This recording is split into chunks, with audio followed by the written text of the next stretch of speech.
When I was 10, I had friends whose school gave them iPads. The iPad had only existed for a couple of years now, so schools were excited to see how they could use this brand new device for education. Kids, however, were excited to see how they could use this brand new device for anything other than education. My friends would always try to find ways to get around their school's blocks on games and social media. Pic Collage became an app that everyone at their school used because Instagram was blocked, and this was basically Instagram. One day, one of them showed me a game they started playing. It wasn't yet blocked because its name looked like it maybe could have been educational. Its gameplay was simple yet engaging, merely featuring a block dodging spikes. This game was Geometry Dash, and I don't think I was ready for what was to come.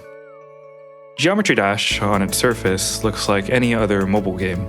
It costs a mere $2 for on Steam, alongside a stripped-down light version with ads. Like other games, it features daily rewards and content to keep the player coming back for more. Geometry Dash's gameplay uses only one button, and I wouldn't blame you if you put it in the same pile as other one-touch games like Stack, Crossy Road, and Flappy Bird. I wouldn't blame you, but you would be wrong.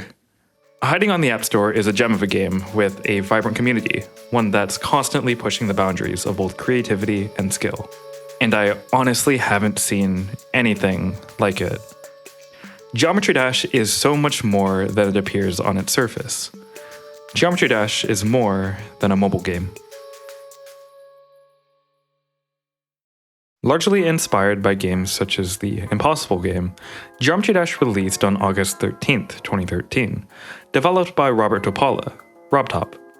The game launched to moderate success, largely due to the small user base Rob grew with his previous mobile games, Boomlings Matchup, and Memory Mastermind. I did add a cross-promotion between all games though, so there was a base social media following, although small, for when I started with Geometry Dash. I received a few great reviews from news sites, but not enough to have an impact. Since I had no marketing budget, it quickly dropped in rankings after release. The initial version of Geometry Dash was dead simple. You play as this cube. If you tap the screen, you jump. Your goal is to reach the end of the level without dying, whether from a spike or running into a wall. This is pretty much the exact same gameplay as the Impossible game. To differentiate itself, Geometry Dash spiced it up with additional mechanics, such as this pink portal, which introduced a brand new game mode. If you pass through it, you ride a ship, allowing you to fly in the air by holding the screen. Updates to this game would continue to increase the variety. Update 1.1 released a month later with a new level and the ability to reverse the screen direction. Yet another month later, Update 1.2 introduced the ball game mode, which flips its gravity on a tap. Other updates would introduce mini portals, the UFO game mode, functioning similar to Flappy Bird, and speed-changing portals, That's not a portal. among other features. It was around this time the game really started to grow in popularity. By June 2014, Geometry Dash had garnered over 20 million downloads across its free and paid versions. Entirely through word of mouth, the game rocketed to the top of the App Store charts, where it remains to this day. This is where things get interesting. On January 16th, 2017, Geometry Dash's 2.1 update would be released to the world. It was an excruciating wait for the GD community. We were used to updates every few months, so for the game to not have been updated for almost a year and a half, that sucked. But at least we wouldn't have to deal with that again. At least Geometry Dash would not receive another major update for nearly 7 years. For many games, that would be the end.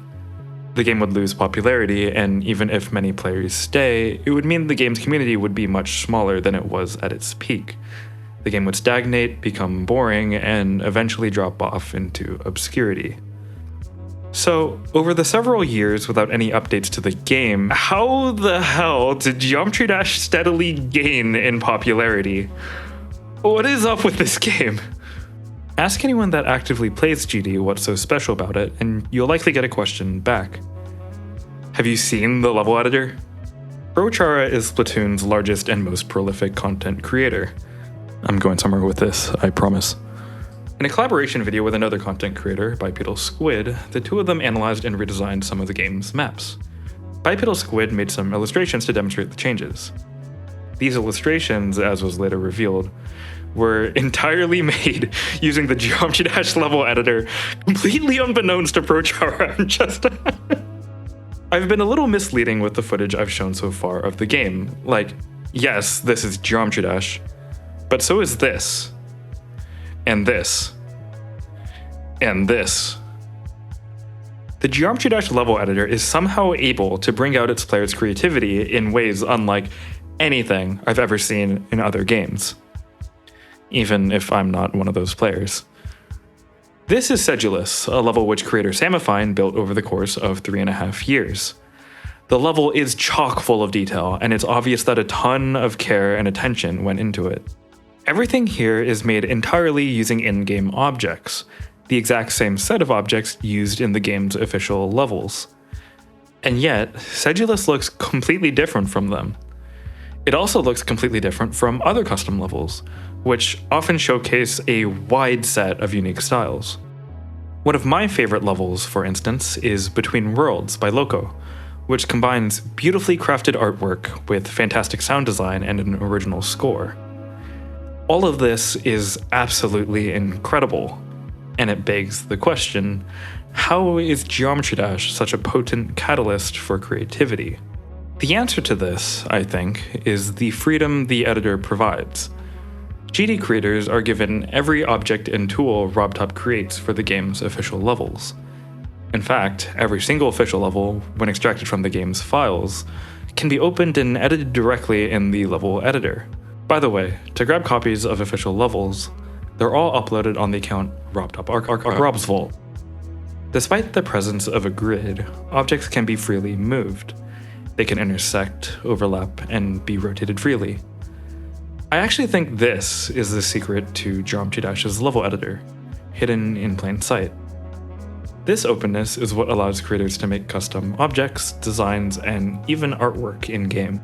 These days, the game has a vast array of objects and features, each allowing creators to build more and more impressive levels. My favorite level in the entire game, however, doesn't use any of these modern features. In fact, many of these features didn't yet exist. Built by Funny Game under the alias Caustic, Deathmoon is perhaps the crown jewel of Geometry Dash 1.9. The level editor was a lot simpler back then. Only 4 color channels were available, compared to the 999 we have today. Objects couldn't be moved or smoothly animated during a level, and the object selection itself was way smaller. Yet, this level is beautiful. To create these rotating triangles, Funny Game cycles the colors of triangles at different points of rotation. Taking advantage of the editor's freedom of positioning, Funny Game created birds, background art, and several complex block designs, all to create a thematically cohesive experience of a level. Even by today's insanely high creating standards, I think Deathmoon is fantastic. And I think a feature as simple as the ability to freely position objects is the reason it can exist. The Geometry Dash level editor is powerful to the point it gives geniuses like Funny Game a canvas to create. In a way, this amount of power is a double-edged sword. Because we're essentially working with RobTop's own developer tools, the editor can be less than intuitive. I think many new players are intimidated by the editor these days, and it's really not hard to see why. What the hell is this menu? Why are there so many objects? If others are building masterpieces and all they can muster is a bad Stereo Madness remake, why bother creating at all? Even so, the positives of this editor cannot be overstated. Players can build and enjoy levels that harness the full potential of the game's mechanics, all without modding, because they are given an absurd amount of power in the editor. This is a feature of the game RobTop himself seems proud of. I try to foresee the needs and things people will do, but I keep getting surprised every update. The creators in GD are insane, and I am impressed all the time. That's part of what makes it so much fun to work on. Super Mario Maker is perhaps the most popular video game level editor. And you know what? It's really good. Nintendo made an editor accessible to pretty much anyone, and watching people push the limits of Mario game mechanics is really exciting.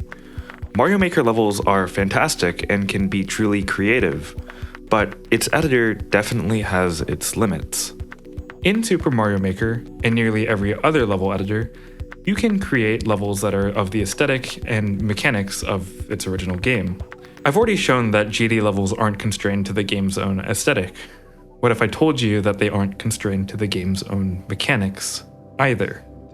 Geometry Dash Update 2.0 was revolution. I was in 7th grade when it first released in 2015, and I remember completely freaking out with my friends over the addition of moving objects into the game. The ability to move objects wasn't the only groundbreaking addition. By changing the Z layer of a block, you could now hide the player. Objects could also be turned invisible or outright disabled at will. This was accomplished with triggers, which change the position, opacity, color, or plane of existence of an object when passing or touching it. Alongside allowing for increasingly varied visual styles in level creation, especially from creators like Equinox and Galvatron, Update 2.0 allowed creators to build levels that didn't play like Geometry Dash at all. Serpunge was the pioneer of this, especially with his Alter Game series. Update 2.1 would add even more features for creators, and with nearly 7 years to dwell on this version of the game, the community pushed it to its absolute limits. This is Master Game, a top-down adventure game created by Serpunge, even featuring an NES-like save password system. It's a Geometry Dash level. This is Karting Dash, a simple racing game made by Maxiland, inspired by Mario Kart Wii. It's a Geometry Dash level. This is Brainfugged, a programming puzzle game by Sputniks. It is a Geometry Dash level. This is what? A 3D rendered level built by Sputniks using a programming language he wrote specifically to generate Geometry Dash levels. And Nintendoria didn't even need any sort of programming language to create the soft body physics engine, they just used the Geometry Dash level editor. These are not the sort of things that are normally possible in a level editor, let alone running in an unmodded game.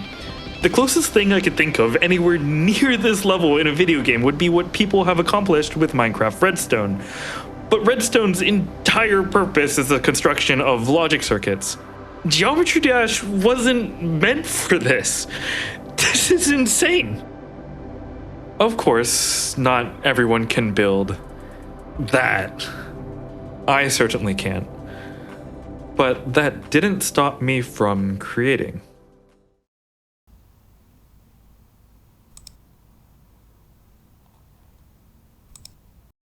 My game freezes when I go to a different application while Geometry Dash is running. I don't know what the problem is, it's annoying. What? The Geometry Dash Steam discussions page has always been an interesting part of the community. It's shockingly active, yet it's divorced almost entirely from the rest of the community. It's a weird, independent microcosm of Geometry Dash players. A mega collab is a level built collaboratively between several creators, and it was rather common for people on Steam discussions to try to plan them. Very few of them were actually made, but at some point during 2.0, 13-year-old me thought to join one. So anyway, I'm doing a mega collab. I'm looking for 15 people to sign up. To sign up, answer the following. Your GD name, your best level ID, and it could be tiny, just show what you can do, and what part you want. Toad, best level Fort Flisk level ID 193977704. By the way, that doesn't showcase my true capability. I'm working on a spot right now. Import my game frame. Graphics are credit there. Part requested 11. You're in. One by one, each of the 16 slots filled with creators, chosen by the level's host, Zandit. And soon enough, we were ready to begin. It was a rocky road to completion, and all coordination was accomplished entirely using this single Steam discussion thread, spanning 54 pages. Wait, is it my turn? I think Crisp Apple is decorating Zandit's part, but I may be wrong about that. I'm not decorating Zandit's part. I just wanted to look at it. Well then, who is? No one. Normally, in a mega collab, everyone builds their parts separately before everything is combined into one level. Unfortunately, we had zero clue what we were doing. We were building the level in sequence, passing it from person to person until it was done. In total, it took over 7 months to build, and we lost several creators along the way. This is the list of players assigned to build a part in the level. And this is the list of players that actually built a part. We lost over half of the participants, even including the host somehow. It was an arduous endeavor to build this level, with an endless amount of time spent wrangling into a finished product. And it's honestly a miracle that it was finished to begin with. Despite all of the work that went into it, the final result, End of Infinity, is nothing to write home about. While some parts, like stirs and crisp apples, look pretty good by 2.0 standards, others, like mine, never looked good in the first place. A lot of people in the GD community place emphasis on their level getting rated, or in other words, approved by RobTop. End of Infinity, looking back, was never going to be rated. And I think that's okay. I have fond memories of building End of Infinity, despite all of the setbacks. There was something special about the whole process. All of us that remained were focused on a single goal, seeing this level through. And I think there was a shared connection from that. And even though the level isn't any good, even if no one liked it or even saw it, I'm proud of it. End of Infinity never brought us any fame or recognition, but to me at least, the experience building it was worth it. There's little in-game incentive to create. Sure, you get likes and sure, the game tracks your rated levels, but Geometry Dash surely isn't anything like Roblox where creations can be monetized. And I love it for this. GD creators are more often than not fueled by passion for the game and its creative potential. As a result, community-made levels have a certain sense of genuineness that I've really come to appreciate, whether it's the top of the featured page or lost in obscurity. Geometry Dash level creation is an incredibly artistic outlet, and some people are amazing at it. But for those of us that aren't, it's still an incredible way to express yourself, connect with others, or simply have some extra fun in the silly little block game for kids. Or, make lobotomy levels. Fire in the hole! And besides, there's an entire other aspect of the game I haven't even begun to discuss.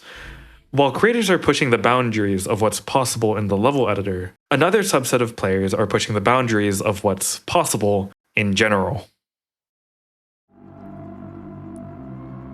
First question is, do they have like spikes in the dark? Like how do you? Geometry Dash isn't an easy game. Your first time playing even level 1 can potentially take hundreds of attempts, despite its approachability. But with enough time and effort, all of the game's official levels can be conquered. With that under your belt, you're prepared for the majority of user-created levels. But oh whoa, what's this? Extreme Demon?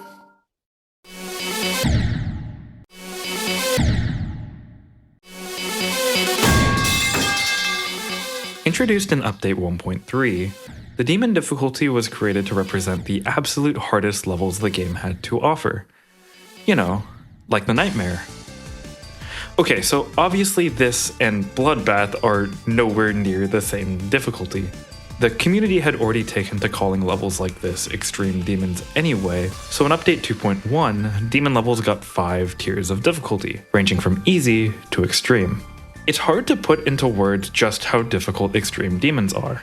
Even after hundreds of hours of playing the game, beating an easy extreme demon can take tens of thousands of attempts, demanding absolute mastery of the game's mechanics, alongside pinpoint precision in one's inputs. And even then, the skill gap between the easiest and hardest extremes may be just as large as the skill gap between easy and extreme demons. Some even argue that more demon difficulties should be added to the game. This is all to say, what the hell? Silent Clubstep, a level created with the express purpose of being physically impossible and was subsequently hacked on upload, has been beaten? And it's not even the hardest level someone has beaten. At this point, I'm almost inclined to believe that Geometry Dash's skill ceiling simply does not exist. Over the years, players have consistently overcome the impossible, from Riot conquering Cataclysm, to Paco beating Silent Clubstep, to Zoink defeating Tidal Wave. I have been playing this game for almost a decade now, and this game's top players never fail to absolutely amaze me, both in terms of their raw skill and the sheer dedication required for these achievements. Like seriously, at 100% speed, does this look possible to you? These people care so much about the game, and because of that, they constitute a core part of the game's identity. I, unfortunately, can't really speak too much on top-level play. I simply don't know enough about it, and I'm not anywhere near that level of skill or of dedication. What I can talk about, though, is the experience of beating an Extreme Demon, even if these days it's considered one of the easiest in the game. Back in 2015, Cataclysm was a level many thought to be impossible. Built by G-Boy, the level was hellish both in its difficulty and its design. It was truly an incredible test of skill for players at the time. It was also hacked. You see, in order to upload a level to the Geometry Dash servers, you first need to beat the level yourself, verifying that the level is possible. G-Boy didn't do that, instead using a cheat to upload the level without having to verify it. This meant that no one really knew if the level was possible in the first place. For months, Cataclysm was left undefeated, but against all odds, it was conquered. First, but not really, by Cyclic, then by Giron David, then Sandstorm, and then Riot. I still remember when Cataclysm was one of the absolute hardest levels in the game. I remember looking up to players like Riot, in awe of their accomplishments in the game. And I remember thinking that I would never be able to do the kinds of things they did. I mean, I was worse at the game than any of my friends that actively played it at the time. While my friends were beating Windy Landscape and Ado, I was sitting struggling with reanimation.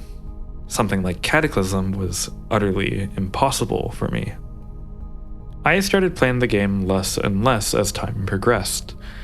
I never stopped entirely. Geometry Dash would sit on my phone for whenever I was bored, but I surely wasn't as active as I once was. Obviously, my skill at the game stagnated, at least until 2.2. The release of Update 2.2 completely reinvigorated my motivation to play GD. And this was when my skill actually started to improve. I began playing harder and harder levels, finally beating levels I had struggled on like 9 Circles. I even beat my first Insane Demon, Horntail Cave. The entire time I was improving, I had one goal: somehow become good enough to beat Cataclysm. One day, kinda just for fun, I did a practice run of the level. I noticed that the second half of the level, besides the infamous ship part, wasn't actually that hard. So I practiced the ship, played from the ball part, and that day completed a 51 to 100% run of the level. Wait, could I actually do this? Over the next few days, I grinded the first half of the level. It was very difficult for me, but as I continued to practice, I got more and more consistent at the level. And as I got more and more consistent, achieving my goal became more and more in reach. For days, I obsessed over Cataclysm. For days, I spent hours and hours putting in attempt after attempt, solely trying to beat this one level. Slowly, I inched forward, reaching further into the level as every day passed. Soon enough, though, I hit a wall. This graph shows the entire level of Cataclysm, and this is my own estimate for the difficulty of each part. The second half is considerably easier than the first, and the parts before and after the ship part are honestly pretty hard to mess up. But man, this ship part was brutal. It's already very hard to get this far into the level. I would only reach halfway every few hundred attempts. But this ship part would kill me over and over again. I knew I could do it. I did this part before. It was just going to take a while. There are also these silly little spikes right at the end of the level. One last skill check before you succeed. Especially considering how hard the level is as a whole, I was terrified I'd stumble at the finish line. Though, of course, I had to get there first. I was over an hour and a half into my current play session, and I hadn't reached the ship part a single time. Overall, I wasn't playing as well as I had been, and it was already past midnight.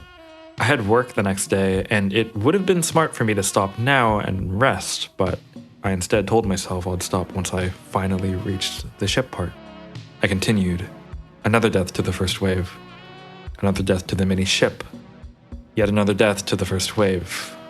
I, at one point, started playing physics explainer videos in the background, just to help me stay focused.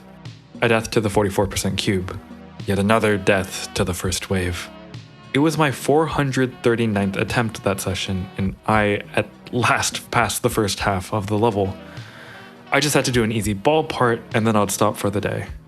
I just had to focus a little bit more. I cleared it. Finally, I got to attempt this goddamn ship part a single time today. I passed the first obstacle, then the second, then the third. 68%, 69%. My heart beat faster and faster as I wrestled my way through the level. 72%, 73%. I was up against the final trial of the ship part, a trial that had crushed me multiple times prior. If I could just pass it, I might beat the level right now. If I could just pass it.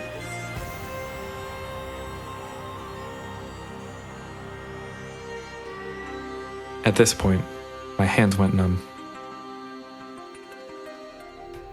I had done it? I beat the part of the level that was giving me so much trouble. All I had left were the easiest sections of the level. They were easy, so I could do it. They were easy, so I couldn't screw up. My heart and mind were racing at the speed of light. My hands were trembling, unable to keep up with the inputs that I needed to hit. A near miss. In an instant, my heart dropped, picked itself back up, and began sprinting. Another near miss. Yet another, each and every one doubling my panic. Internal screaming. At the end of the wave part that I better not fail on, I nearly grazed the wall. The nearest miss of them all. The success closest to death. This was it. This was the attempt. I was about to beat Cataclysm. All that was left was this final set of spikes. All I had to do was not screw up.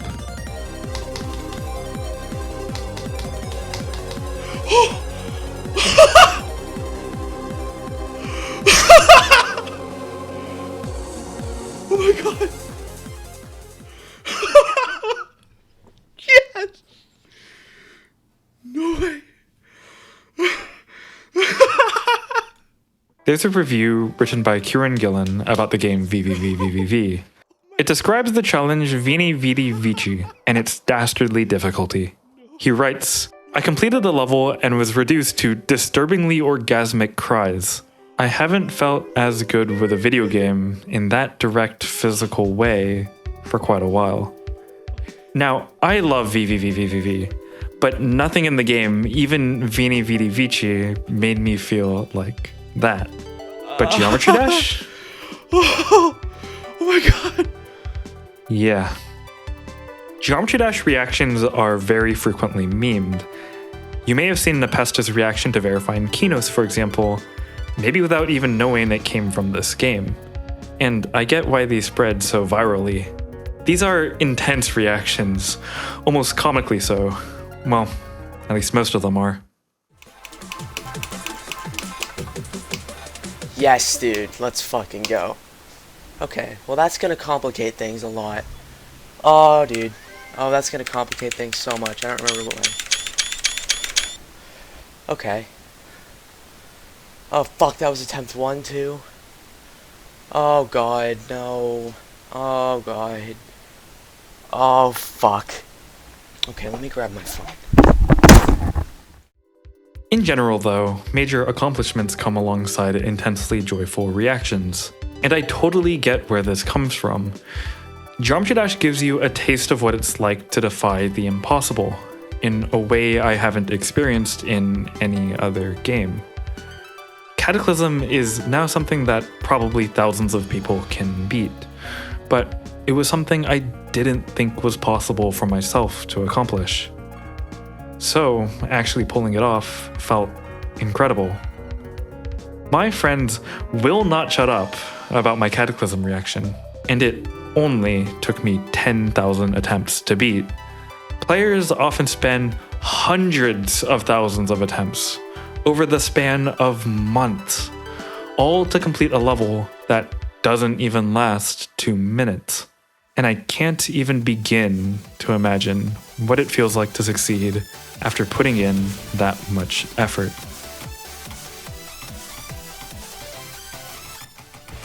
Holy fuck!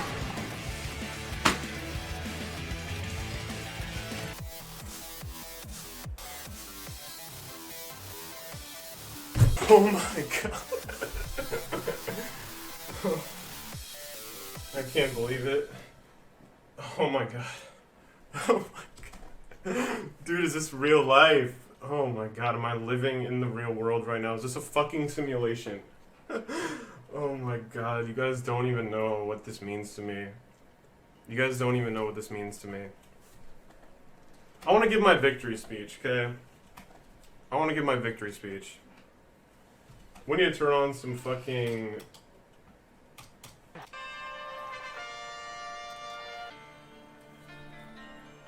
Alright, listen. Listen. You guys don't even know what this means to me. Seriously, like... Dude, it's been 4 years.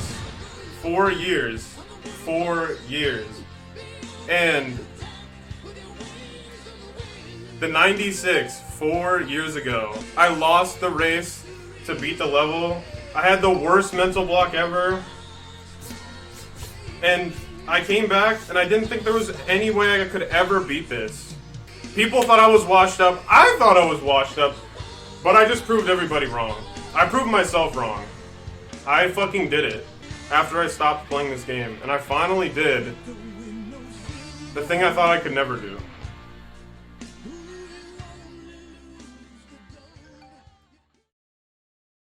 Players' accomplishments in Geometry Dash bring to light yet another remarkable thing about it.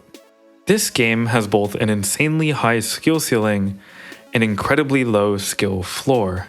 The fact that such complex and difficult maneuvers are possible in such a simple and understandable game is a huge testament to the game's design.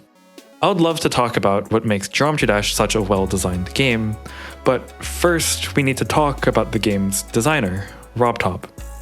Robert Topala is an interesting man. He is someone who, as far as my research goes, spends his time doing only 2 things: working on Geometry Dash and lifting weights. I have found 0 evidence that he does anything else in his life besides also owning a horse.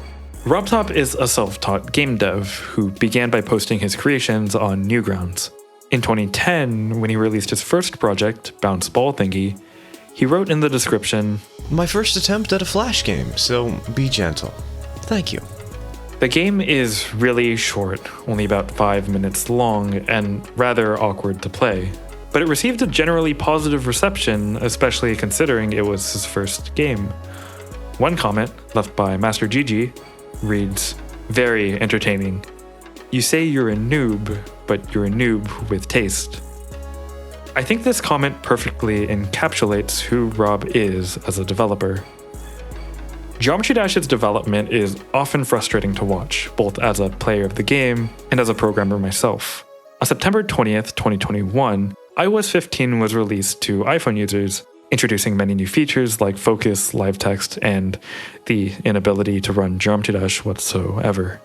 This was eventually fixed by Apple with the release of iOS 16, an entire year later. This was something that could have been fixed earlier, something that RobTop had the fix for. So why wasn't the game patched?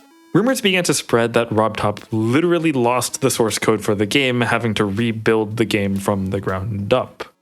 RobTop responded, No, of course not. What I said earlier is that I don't have a separate 2.11 version that I can quickly patch and upload with an iOS fix, since all the code is 2.2 now. So I have to fix all the broken 2.2 stuff before being able to update the game. If you're a programmer, you're probably looking at this comment with the same amount of horror that I had reading it. If you're not a programmer, let me explain the problem. In software development, most of us use a free program known as Git. Git, alongside other similar programs, saves a record of changes for a codebase. With Git, you can switch to any previously saved version of your code and make changes, all without losing the current version of the codebase.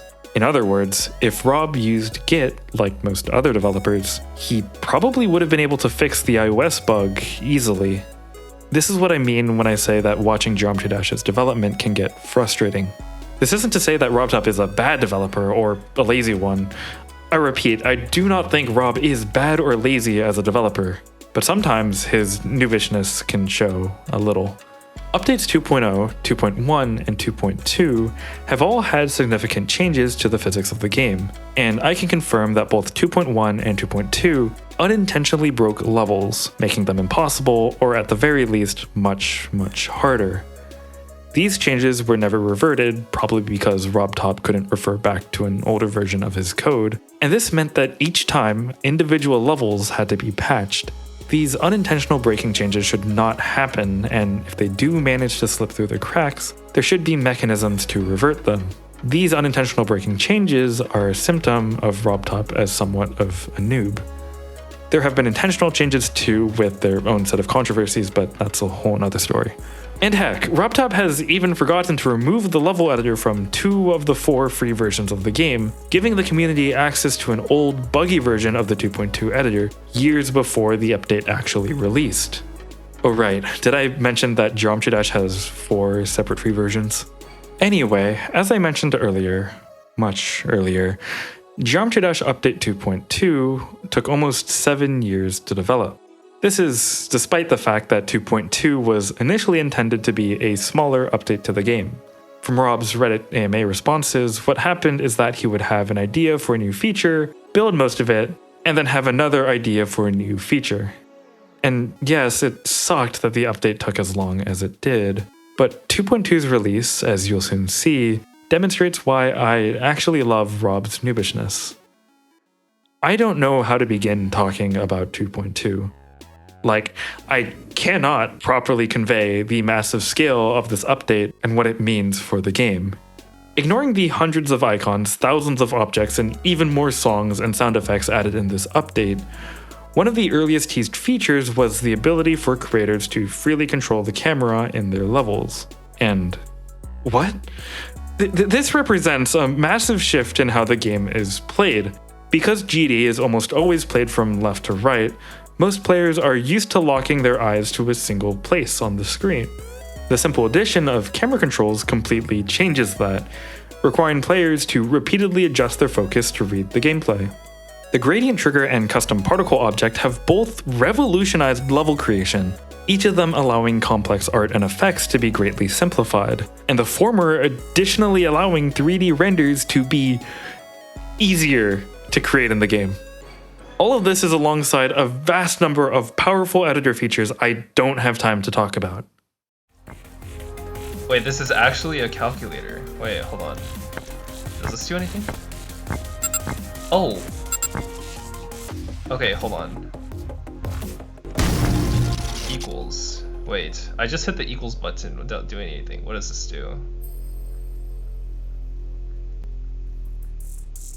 0 minus 0. Oh my god, it's so epic.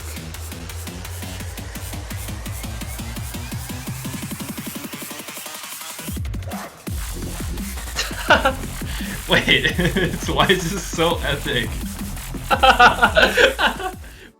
So, I mentioned earlier that camera controls completely change how the game is played.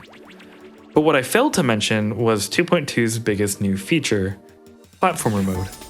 Platformer mode allows the player to freely move left and right, similarly to traditional platformer games. And I'm not crazy, right? This is a fundamentally different game.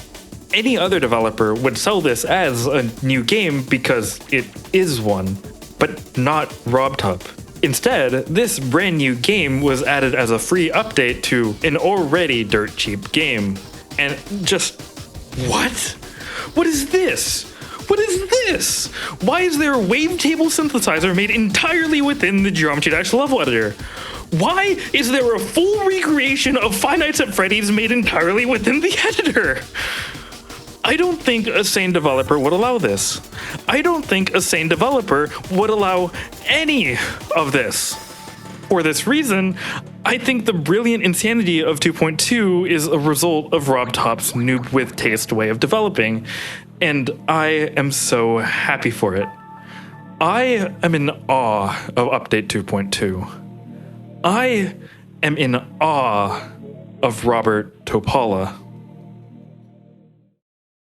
From all this, I hope you understand what I mean when I say that RobTop is a noob with taste. The way RobTop develops Geometry Dash is simultaneously frustrating and fantastic, and he's unlike any other game dev I'm aware of. I do think there's even more to it though than Rob's idiosyncrasies as a developer. I previously mentioned that Geometry Dash was incredibly well designed, and now that we understand RobTop as a noob with taste, we can talk about just how tasteful he is with the game's design, and why that's important. Game feel is incredibly hard to get right. If you've played a Flappy Bird clone, for instance, you may have noticed something felt off about the controls. If you've played the Mario Bros. Arcade game or most other platformers from the same era, you may not have felt truly in control of your character. And if you've tried to make your own platformer, you've probably spent hours tweaking every possible parameter of a character's jump, pulling your hair out over the fact that it still feels jank. Oftentimes, it's hard to pin down why exactly certain physics feel better than others. I can tell you that Celeste is a game that feels fantastic to control, and that Lep's World isn't, but I would have trouble telling you why. Creating good platformer physics is something that often requires a lot of practice to develop a feel for, and RobTop nails it in Geometry Dash. Every game mode, from the cube to the ship to the wave to the spider, feels intuitive and satisfying to control. And I think this speaks very highly of RobTop's taste in game design. An aspect of the design that's a bit easier to evaluate is hitboxes. Geometry Dash's hitboxes can be kinda silly sometimes, but I think this is a good thing. Making an obstacle's hitbox smaller than the obstacle itself makes the game feel more fair.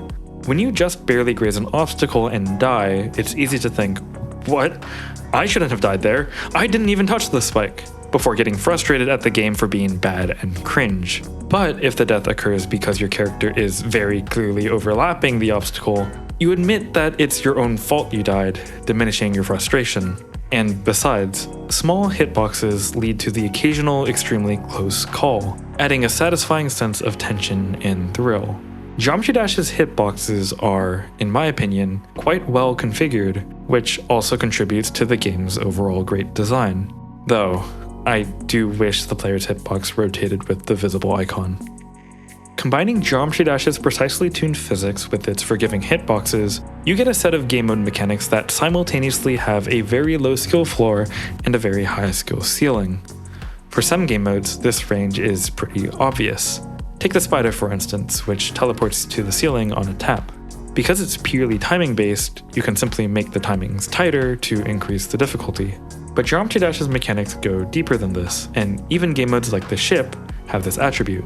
The ship is introduced as early as the first level of the game, Stereo Madness, and even though there's no tutorial that teaches the game mode, okay, well technically there is, but I highly doubt anyone actually uses it, most are able to figure out how it works the first time they see it, and feel in control of it. And yet, people are able to push the skill ceiling so high with a simple mechanic.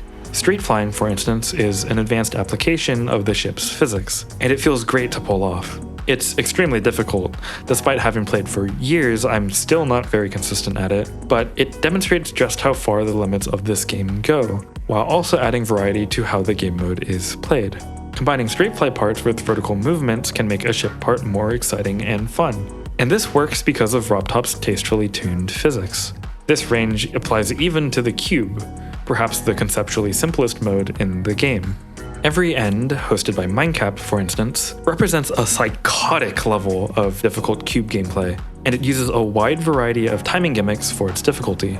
The various mechanics in Geometry Dash are very simple to learn, but they are all shockingly deep when you look a bit further. Most Geometry Dash levels, though, aren't defined by a single game mode or mechanic. And I think this is where its design really shines. Each of Geometry Dash's mechanics works in tandem with every other mechanic, creating a ton of depth and variety in gameplay. Let's look at this structure for instance, which is incredibly common in custom levels, and break it down into its individual components. This portal turns the player into a spider, and as mentioned earlier, the spider teleports to the ceiling and flips the gravity on a click. If the player is in the air and holds their finger down on the button, the spider teleports as soon as it touches the ground. The pads here and here boost the player into the air. This black orb launches the player towards the ground. Orbs in this game are designed so that the player can tap and hold early, buffering the click and making the act of hitting the orb much easier. Finally, these arrows change the player's speed. Putting it all together, we get this moment of gameplay. In a single click, the player launches towards the ground, teleports and launches back into the air. All these mechanics smoothly synergize to create a single satisfying second, and this is just one of many structures that combine to construct Geometry Dash's gameplay. Levels in Geometry Dash have an insane amount of variety in how they feel to play. The gameplay of 9 Circles feels very different than that of Red Dart, despite both being centered around the wave game mode, and both being red. This variety is owed to the fact that Geometry Dash's mechanics work really well, both individually and as a whole, making GD deceptively deep as a game. I think RobTop's own official levels for Geometry Dash are some of the best levels in the entire game, with gameplay that I genuinely believe surpass even some of the greatest custom creations. This is because they take full advantage of the game's more complex interactions. This manifests in many ways, some more subtle than others. This thread from HJFod, GD creator and developer of the Better Edit mod, explains this perfectly. RobTop levels, especially older ones, really lean into GD's incredibly well fine-tuned base physics. Even if you're late to an orb timing or portal, you still almost never die due to unintendedly buggy gameplay. Like, one thing that has always amazed me about Clubstep is how, no matter how early or late you hit this orb, you will always reach the portals and make it to the ship. A custom level would usually just make you die or resort to invisible teleport portals. This isn't the only example of clever use of the game's physics. The ball part of Deadlocked, for instance, combines a teleport portal and a gravity portal to create this bit of gameplay. Not only is it a really satisfying motion, you can hit it early or late without bugging out the level and dying, just like the orb HJFod mentioned. RobTop has a deep understanding of the mechanics he developed for the game. As a result, he is able to compose carefully crafted levels that utilize the game's mechanics really well. RobTop's levels are additionally extremely fair, something that HJFod also noticed. In his thread, he compares Geometry Dash's physics with those of the Impossible game, noting that the latters are just so much worse than the formers. I want to take this a step further and compare the level design between the two games. The Impossible game's first level, Fire Aura, and Geometry Dash's first level, Stereo Madness, share a lot of superficial similarities. They both start with one spike, followed by 2 spikes, followed by a jump onto a block. They both include a section in which the player is required to hold to keep jumping, releasing so they don't encounter a spike on the next platform. And they both introduce triple spike jumps late into the level. But I find that there are some massive differences in how the two levels are built, even ignoring the ship section in Stereo Madness. Let's look back at the first few jumps. Fire Aura requires the player to time their jump such that they land on this block. This is deceptively difficult. If you jump too late, you will miss the block entirely and die. This jump requires the player to hold an understanding of their jump's trajectory, something they probably won't have within the first 5 seconds of gameplay. I would even go as far to say that putting such a jump this early in the first level is unfair game design. Stereo Madness doesn't have this problem, despite also including a block jump. This is because, adjacent to the block, are two spikes that prevent the player from moving too far forward. These spikes make jumping over the block pretty much impossible, and besides, it's a lot easier to time a jump over an obstacle than on top of it.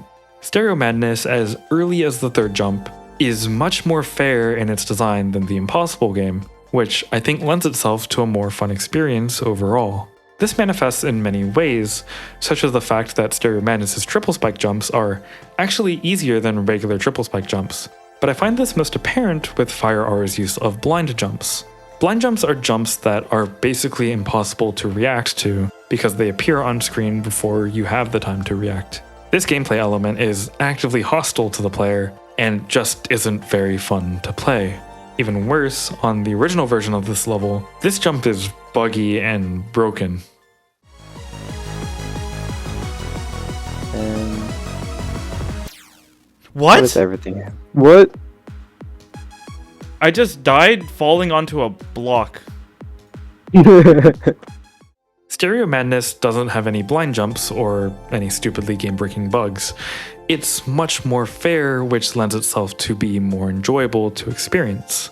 What's crazy is that even without mean gameplay gimmicks, Stereo Madness is simply much more engaging than Fire Aura. I think this is for a couple of reasons. For one, Stereo Madness simply has much more varied gameplay when compared to Fire Aura. So much of Fire Aura is just holding down the button, something Stereo Madness only has the player do for a couple of jumps at a time. In lieu of this, Stereo Madness includes combinations of spike jumps, gap jumps, and drops that keep the player on their toes while still remaining fair. And this isn't even considering the ship parts that completely change the gameplay for a sizable chunk of the level. The other reason I find Stereo Madness more engaging than Fire Aura is how it uses tension in a dynamic way. Fire Aura feels rather static. The gameplay doesn't have a smooth ramp up in difficulty, leading to a level that doesn't feel like it has much of a progression.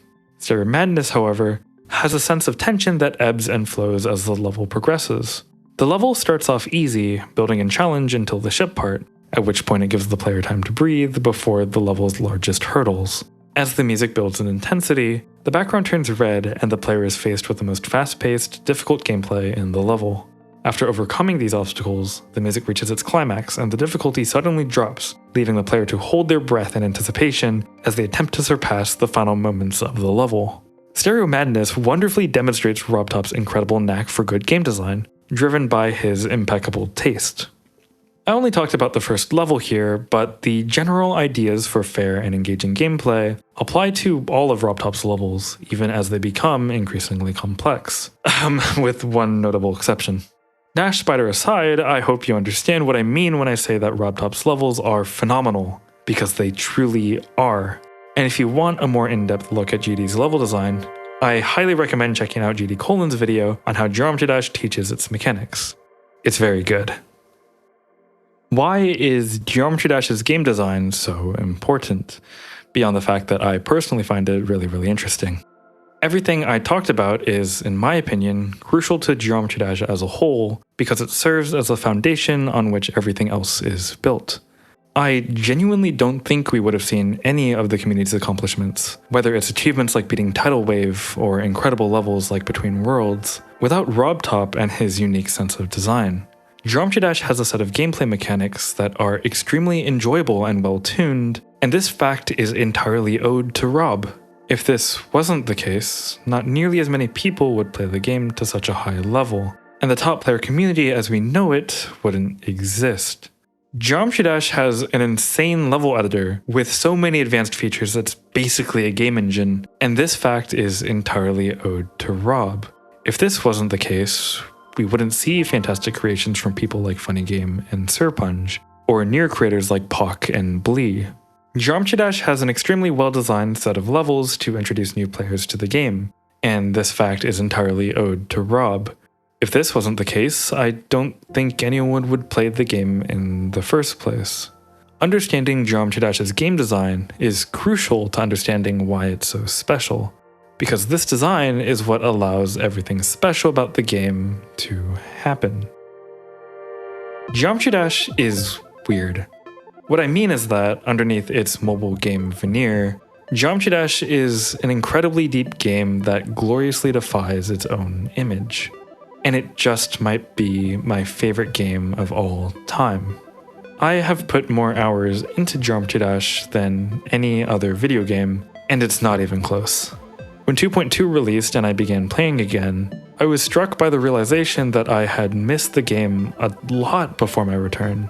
I know several people that can pour hundreds to thousands of hours into multiple games across different genres. I am not one of those people because I tend to lose interest in games rather quickly. Except Geometry Dash, and this makes the game truly special to me. I have so many memories of this game, whether I discuss them in this video or not. Coordinating End of Infinity, popping off as my friends beat Duello Maestro in class, watching my friend try to start a creator team, and beating Cataclysm are all memories I hold very close to my heart. And all of this is because of a $2 mobile game. As the game industry grows, as game prices continue to rise, as microtransactions and subscriptions make their way to more and more titles, and as more and more titles disappoint their fan bases, it's easy to feel suffocated by the market.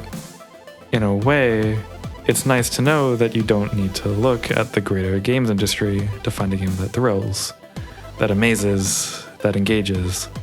One with a vibrant community with seemingly no end to its creativity.